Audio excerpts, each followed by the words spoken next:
Welcome to the Slop Farm. Enjoy the video. You start by opening Taskbar settings, right-click the taskbar and choose Settings. This gives you live controls for pinning, icons, and auto-hide. Once done, confirm you're signed in as an administrator so changes apply system-wide. If you use multiple monitors, make sure to note the setting that assigns taskbar buttons per display. That choice changes how pinned apps behave. Now that the settings pane is open, we'll move into specific toggles and advanced customization options. Next, you'll tailor which icons and toolbars show. Start by toggling system icons in the taskbar corner area so essential status icons appear or hide.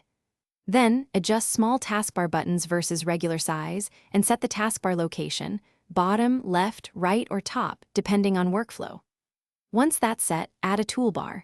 Right-click Toolbars, then choose Address, Links, or New Toolbar to pin a folder. These changes reduce clutter and speed access to frequent files and sites. Finally, pin and organize apps. Drag an app to the taskbar or right-click and choose Pin to Taskbar, then drag to reorder. This creates a predictable workflow.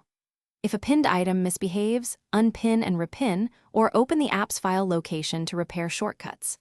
Make sure to restart Windows Explorer from Task Manager to apply stubborn changes.